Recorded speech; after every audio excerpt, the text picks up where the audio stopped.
Welcome to the Scott Townsend Show, brought to you by Dietzo Man Productions. And one of those Range Rovers that has no roof and no doors, and his guide takes him up, and sure enough, they come on. I don't know what you call a herd, a flock, a covey of cheetahs. I don't know what it is, but yeah, whatever. A family. We'll just say it was a family. Yeah. It was a nuclear family of cheetahs. He's watching the cheetahs, and the cheetahs are watching them a little bit, and the cheetahs decide, you know what, I think I want a little closer look. And so a cheetah gets on the hood of the Range Rover and is like, you know, me to what appears you on this video screen. But another one crawls in the back seat behind the third row, behind Britney, and it starts licking the headrest beside him. And his guide is screaming, "Don't make eye contact, don't make eye contact, don't make eye contact." Hey, welcome back to the Scott Townsend Show. This is Scott Townsend, and today I have with me author, speaker, communication advocate, and all-around great guy, Chris Zervas. Chris, how's it going? I am doing well. How's Scott Townsend today? I'm doing great. Yeah, awesome. Good. You know, we've had you on for the last 3 other times, talking about communication in the interview process. First thing you spoke about was the pre-interview process. The second thing we talked about was the, what was the second one? The Who's my audience? Who's my audience? And then the last one, we were talking about story, which was really a lot of fun. I love storytelling. I grew up in a family where that's pretty much all we did during dinner was tell stories. So today, what are we talking about? The last of the 4 episodes, we're talking about, what are we talking about? Setting the stage for the interview and anxiety. That's correct. That's correct. You know, I have a big problem with setting the stage. What I mean by that is I believe in setting the stage, but I can't convince anybody to use another person's name. Like the credit union down here. I won't say the name, and I've even sent emails, suggestions that, you know, no one ever, it's the sweetest sound to a person's ears is their own name. And so why don't you, when they've got all my information up front, set the stage and go, "Hey, Mr. Townsend, how's it going?" And then, "Mr. Townsend, here's your deposit. I get ready to go. Mr. Townsend, is there anything else I can do for you?" Or Scott, I don't care. "Hey, you" would be better than just nothing. But I can't. Okay. So then the ushers at the church, I tell them, try to learn the people's names. So when they walk in, you can say, "Hey, Chris. Hey, Scott. Hey, Billy. Hey, Jane. How you doing? Come on in," you know. Zero. Here's the other thing for retailers who are listening. If you have a retail business, you have the perfect opportunity to know someone's name and set the stage for massive profits down the road, because they more than likely are going to hand you over a credit card. And when they hand you over a credit card to pay for their purchase, all you got to do is look down at it. That's Chris Zervas. "All right. Hey, Chris, is there anything else we can do for you? I didn't have to ask you your name. I just read your credit card." Or in the day, it used to be the check. So, but it's that, and that cost, you know how much money that costs to do that? Zero money to make a connection, to lay down that foundation that you and I know each other a little bit. At least we know each other's name. I've got my name tag on. I can't seem to convince anybody. I hope we can convince people on this podcast. If we don't do anything else on this episode, we are going to convince people to set the stage for a good interview. And Chris, how do you do that? Well, one way, names, you are so right, is the most important word to everybody, Scott. So if I say people's names, they just feel valuable. We also have the ability to set the stage with the enthusiasm that we bring. I heard as a kid a statement that enthusiasm covers a multitude of sins. And I don't know that we're talking about sins in an interview as such, but it has the ability to cover a multitude of problems. So there was a researcher named Howard Friedman who took a group of people and he gave them a quick test and he divided them into two groups. One group he identified as the group that was not very charismatic, and the other group he identified as a group that was very charismatic. And then he took individuals from each group and put them together for 2 minutes. Every time that anybody was influenced by anybody else, it was the group with high charisma influencing the group with low charisma. Never in his studies did anybody with low charisma influence people with high charisma, including putting people together and not even having them talk. All right. So when we go into an interview, we don't want to go in there, and we talked about this in our very first segment, you know, like we ran over our dog on the way to the interview.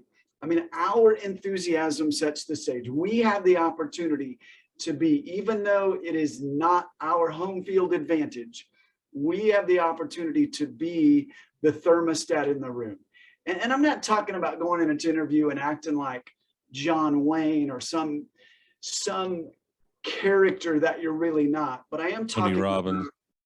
Yeah, but I am talking about if your level of enthusiasm is right here, then toe up to that like a free throw line and get as close to your highest level of enthusiasm that's appropriate for the setting. Again, we talked a couple sessions ago about who's our audience, but our enthusiasm can cover up a whole bunch of problems that exist. Man, you just nailed me on a couple of those. One time I was doing an interview. I guess I'll leave the company's name out. No, I can say it. Who cares? It was Phillips, and they flew me down to Houston. I was excited. I did all my research. I was on point.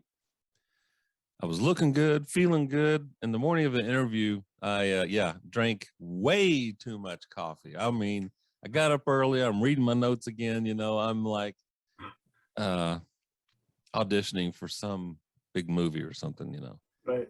And so I go into the interview and it goes well. But I get so energized. So this is an example of what not to do. This is an example of what you just said. I went past the free throw line. I ran up under the basket. And I am selling, boy. I am cooking with gas. My voice is raised. I'm animated to the point where someone else poked their head in the door to make sure everything was all right. Like, Wow. They're not having an argument, are they? You know? Right. And then at the very and then we had lunch, and then by the time the interview was over with, I was exhausted. I was all caffeined out. Sure. I was spent, you know. And so at the very last, she said something like, "Well, it was great to have you here, and we look forward to visiting with you again," and blah blah blah blah blah, whatever. I don't remember what she said, but it was that parting conversation. And she goes, "Okay, well, we'll talk to you later." And I said something like, "Okay." I couldn't even talk. It was unintelligible. It was horrible. And no, I didn't get called back after that. Wow. So I had the dial turned up to 11. I should have dialed it back to about a 10. So there is something to be said for don't be too over enthusiastic, because that can happen. Yeah.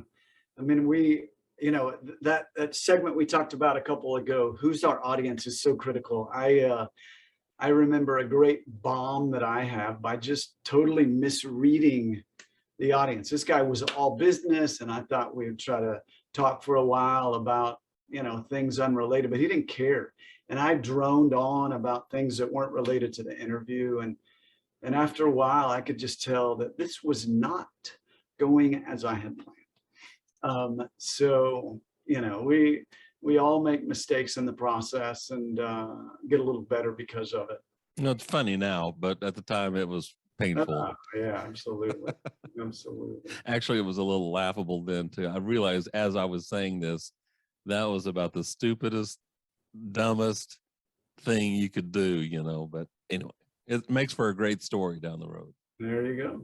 There you go. So setting the stage, using the person's name, how else can we set the stage when it comes to the interview? Well, we can really set the stage with eye contact. Eye contact is a key to persuasion and believability. So there's this guy named Britney Hayes who was a young man in Seattle. And he decided, I've always wanted to go to Africa to see the cheetahs. And so he makes it happen. And he's in Africa and he's in one of those Range Rovers that has no roof and no doors. And his guide takes him up. And sure enough, they come on. I don't know what you call a herd, a flock, a covey of cheetahs. I don't know what it is, but yeah, whatever. A family. We'll just say it was a family. Yeah. It was a nuclear family of cheetahs.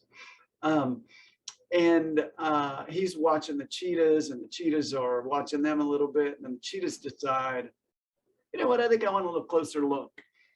And so a cheetah gets on the hood of the Range Rover and is like, me to what appears you on this video screen. But another one crawls in the back seat behind the third row, behind Britney Hayes. And it starts licking the headrest beside him. And his guide is screaming, don't make eye contact. Don't make eye contact. Don't make eye contact. And the cheetahs are, literally that close. And so Britney Hayes, listening to his guide, didn't make eye contact. But in your interview, eye contact, as I shared, is critical for persuasion and believability. Most people have eye contact between 40 and 60% of the time during a conversation. But to make an emotional connection, again, we talked about emotion being a key cornerstone of our three-legged stool of communication last time. But to make emotional connection, we have to be engaged in people's eyes 60 to 70% of the time. So how do you do that without coming across like, you're just really looking into their eyes and it becomes awkward? Do you look at their forehead instead? No, you don't do that because then it looks like they're looking at something. You might have mustard on your forehead or something. Right. Do you actually look at their eyes and just lock in on their eyes? Is there a trick here, or when is looking too long? When is becoming looking at someone it's awkward? Yeah, I think the 60 and 70% is kind of what we're looking at. No, wait. Say that again. 60 to 70% of what? 60 to 70% of the time. So it's not 95%.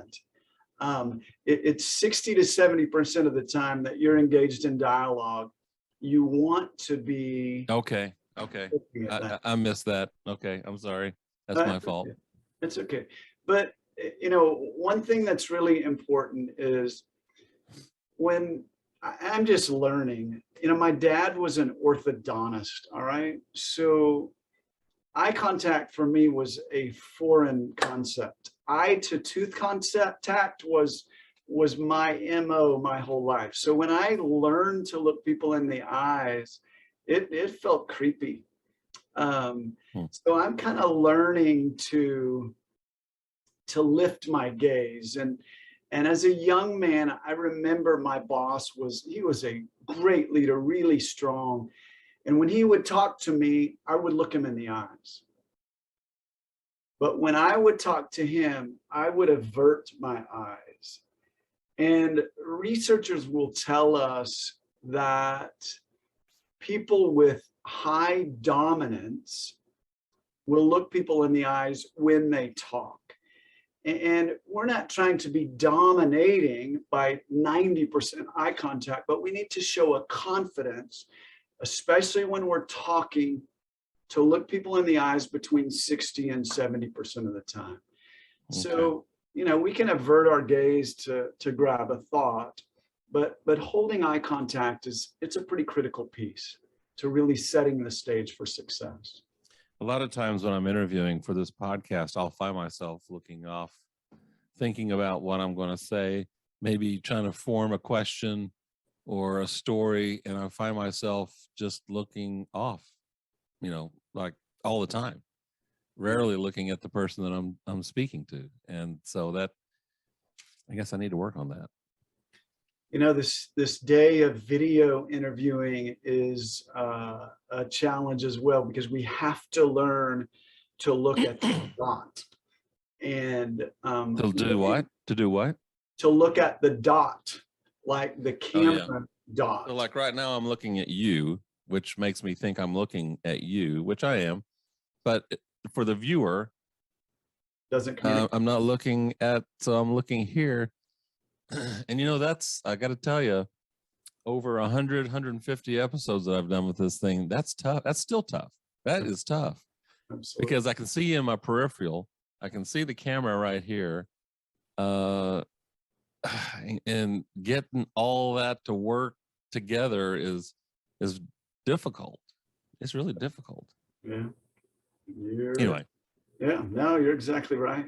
Same with me. I'm trying to learn to look at the dot, trying to still learn to look at people's eyes and not the teeth. And, we're, it's tough for me to get up to the 60 and 70% of the time. Yeah. But it's a good practice. And so this is where, when they say practice your interviewing skills, this is one of those, there's a lot of skills we've talked about. This is one of them is, and especially today, if you're going to go in person to person, that's one thing. I think we're all pretty familiar with that. But if you're doing a video interview, something over the Zoom or something, where to look is important. What you're saying, look into the camera as much as you can. I personally don't do that. Like this interview that we've done, I've looked at you, the screen, probably 90% of the time. So, okay, so from here to the end, I'm going to try to look into the camera. So here we go. They make a little lucite camera holder that you can hang over the top of your computer screen, and then you can adjust it so you can put your camera at about the same spot in the monitor where your audience is, which makes it a little bit easier. So. And my brother's always busting my butt saying, you need to look into the camera, you need to look in the camera. Yeah. So, okay, I get it. We're looking into the camera. I'm looking into someone's eyes. We're setting the stage for a good interview here. Yeah. Speaking of that, I'm going to kind of, while we're talking about virtual interviews and body language and et cetera, one of the things that's important in an interview, whether you're face-to-face or not, is that people see your hands. And think of the fight or flight mechanism. There's a piece of us that when we meet somebody, and this is not cognitive thought that's going through our mind that we're like, oh yeah, that's exactly what I was thinking. It's more of a subconscious thought. But if I can't see somebody's hands, I immediately don't know if I can trust them subconsciously. What do they have in their hands? That's why handshakes started, so people would know that this is we're clear. Yeah, we're safe. And so if you're in a video interview, it's great to have your hands visible. It's one tiny little check mark in the interviewer's eyes that says, hey, this person's trustworthy. So we want to do the same thing if we're in an interview. We want our hands to be up on the table, not in our lap. Just again, it's a subconscious thing, but it makes us more trustworthy and creates zero doubt in the interviewer's mind of that component. And there's obviously a million boxes we're trying to fill, but that's one little kind of tidbit that is a takeaway on So if I'm in an interview, how do I show my hands? My hands are right here. They're always right here. I go, hey, what's going on, guys? Jazz hands. Well, I mean, to that end, researchers are also saying that, if you say, hey, let me shake your hand or fist bump or high five, so when I shake your hand face to face, when I see Scott Townsend in metropolitan Bartlesville, Oklahoma, and I shake your hand, there's oxytocin that is exchanged, and that's that cuddle hormone. But when we do a high five or a fist bump or a virtual handshake, researchers are telling us that it also creates a little bonding. That is an important, again, these are tiny little check marks, but they're important ones in the interview process. Very good. Talking about the millions of check boxes that we're trying to check, when you're aware of all the boxes that need to be checked, that's nerve-wracking. Yeah. And anxiety can not creep in, it comes in and knocks the door down. Yeah. And just comes barging in. And so you find yourself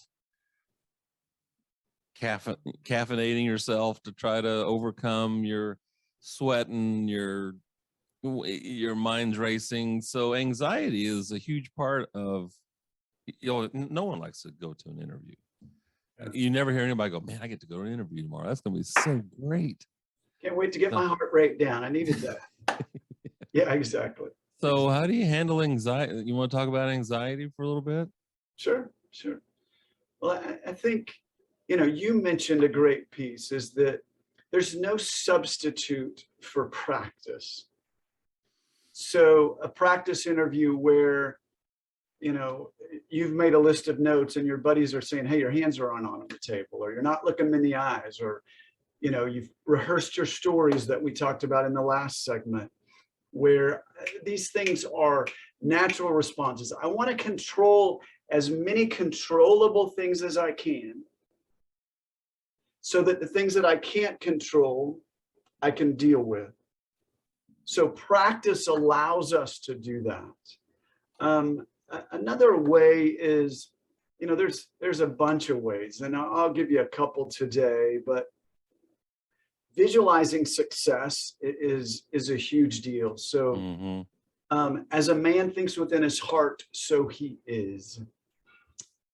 There's a fascinating story about America's Cup, and the America's Cup. I mean, we just crushed countries for years, all through the 1800s, early 1900s. But the first boat that had a really good shot of beating us was in 1983. It was the Australians. And the Australian captain was onto something, because he handed every one of his crew members a cassette tape. And he said, I want you to listen to this twice a day for the next 3 years. And it was complete with waves lapping up against the boat, with the race being narrated, and ultimately the Australian boat beating the American boat in the America's Cup. And what happened during the 1983 America's Cup was exactly what this Australian captain had narrated, as the Australians won. And researchers would say, well, they've already won over 2,000 times in their mind, because they've heard this over and over, and over. So part of it is that we visualize success. And I'm not talking about new age things. I don't visualize my success as a sumo wrestler. I don't quite have that build, all right? But I can visualize my success in something that I know I can be successful at, an interview. And I picture, myself with great eye contact, just my hands on the table, as we talked about those things, telling great stories. So preparing myself to be really successful. I totally believe in that. One day, Matthew, my son, was going in for a karate competition, and he was going to level up on his belt at this competition. which meant we had to leave at 5 a.m, which meant we had to go to Claremore. That's whatever kind of drive that is. And then, we're there before the sun's up. Before we left the house, he was extremely nervous to the point where he didn't want to go. Sure. He's like, no, I don't want to go. I'll never break the board. The one thing they had to do was kick and break the board, And I'm just afraid that I'm not going to break the board, blah, blah, blah. I said, I finally got really irritated. I'm like, it's 5 a.m. I'm up. We're going. We've planned this. Get your butt in the car and we're going. So he very reluctantly got in the car. I said, so before we take off, just do this. Close your eyes. And I want you the processes that you have to go through to kick the board. There's a step, a side step, a swing, the arm, whatever, all that karate stuff. And then you kick the board. Yeah. I want you to just close your eyes. And on the way to Claremore, I just want you to repeat those steps over and over. And I want you to see yourself kicking through that board. So he did. He closed his eyes. He went through the steps, the arm swinging, the spin around, and the kick. And so what happened? We get to Claremore, and guess what happens? Broke the board. Karate champion, baby. Yeah. So, visualization, being able to put yourself in a winning situation before you get into the winning situation, and being able to visualize. And when you go through stuff like that, you've already won, basically. Now it just becomes a matter, just like the Australians. Now it just becomes now all they've got to do is just execute what they've been thinking about for 2 years. Absolutely. That's awesome. Yeah, it goes back to what you said too. I mean, a lot of performers will say the game or the performance is the fun. The hard work's already happened. Mm-hmm. And I mean, just kind of like you said, not a lot of people are like, woohoo, can't wait to go interview today. Mm-hmm. But if I've practiced enough, if I've thought through the process and know my stories and know my body language and et cetera, and I'm thinking about them, I take all the pressure off of me. We talked about this in other segments, that who's my audience? I'm not thinking about me. I'm thinking about, how do I make this person successful? And what can I do to do that?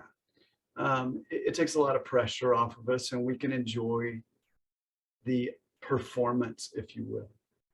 So that's really odd to say that I enjoyed the performance, that I enjoyed the interview, but you're so right. If you practice and practice and practice it, there is no room for anxiety, because you know exactly what you're going to do. If I'm going to kick the football from the 40-yard line through the uprights, we're going to have a big problem. But if I've practiced my whole football career to do nothing but kick the football through the uprights, you can walk up there cool as a cucumber in front of 10 million people and just, Boom. And it's done, Absolutely. So yeah, that's a good point. How else can we eliminate anxiety? One of the things that I do when I get nervous is, there was some research that came out a while back, and I believe in it. It's called power posing. And the founder, the discoverer of this was a researcher named Amy Cuddy. And power posing is a kind of a relaxation technique. But Amy Cuddy was a researcher at Harvard, and she had graduate students in a class that she was teaching, a psychology class. And in the front row were a group of male students that really made themselves really big in the class. They put their feet up on the desk in front of them, and they talked a lot in the class. In the back of the class was a young lady who sat with her, hands between her legs, was kind of shoulders drawn, and rarely talked in the class. And being a researcher, Amy Cuddy thought, I wonder if there's something to this. And so she began to do some experiments, and she sent people through to an interview where there was a two-way mirror. And she had one group of people coming in for an interview that made themselves really big. And she had another group that came through and made themselves really small. The people that made themselves big, being judged by those outside the two-way mirror, were 20% more likely to be hired than those that did not. And when we power pose, it really is just making ourselves big, like a Wonder Woman pose, some people do. Or I have literally gone into a bathroom stall before I was to speak before and just stood and made myself as big as I could, or do that in the chair, before you go into your interview. But what it does physiologically is cortisol is the anxiety hormone. And when we get nervous, man, it just, but when we make ourselves big, it releases testosterone, and testosterone pushes down cortisol. Think of a gorilla beating its chest, a cobra fanned out, or a peacock all fanned out. I mean, they're saying, I'm the alpha male in the jungle, and you better get out of here. And so it helps create a scenario of confidence. And that's a really cool one. And I think meditating on the truth is another way to help us relax. Do you watch the show Ted Lasso? I know all about it, and I've never seen it. So anyway, there's an episode where a guy he's very timid, extremely timid. And so the coach of the soccer team, or football, like they call it in Europe, shows him how to become big and right, just stretch out and so that reminds me of that. Yeah, that's probably not something you want to do during the interview. No, it's not. Like you put your feet up on the table in the interview. Yeah, exercise your testosterone. That's not what you want to do. But a couple minutes before you go in is what the researchers recommend to kind of put yourself in that frame of mind. Head back, stand tall, just walk in confident. Yeah, it's power posing. Yeah, absolutely. Well, Chris, is there anything else we need to talk about here? I know we've talked about a lot of stuff as far as interviewing goes, and I hope the people that are listening, watching this podcast, and that's one of the goals of this podcast, is to help people be better, do better, motivate them to, learn, inspire. And so these last 4 sessions that we've had with you, hopefully, I'm sure if anybody's listened to them, and I encourage you to listen to all of them, is going to help you when you go rolling into your interview and lock down that next job. So thanks for taking the time to share with us all these tips and tricks and just common sense things that will help people reach their goals. Absolutely. Thanks for having me on. It was fun to get to do these with you, and appreciate the opportunity. So if anybody wants more information, where do they go to either get in touch with you or to find out more materials that you have to offer? They can go to chriszervas.com, and there's a page on interview coaching that has some information of this, and we'd love to be helpful to you in your interviews coming up. Great. All right, Chris, thanks a lot. You're welcome back anytime. Thank you. It's great to be here. So for Chris Zervas, this is Scott Townsend. Thanks for watching and listening to the Scott Townsend Show. Have a great day, and we'll talk to you later.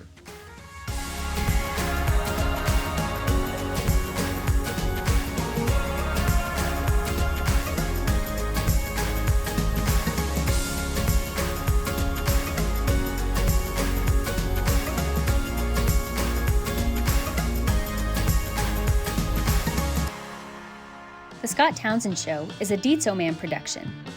For more episodes, visit the Scott Townsend Show YouTube channel, listen on Apple Podcasts, or wherever you listen to your favorite shows.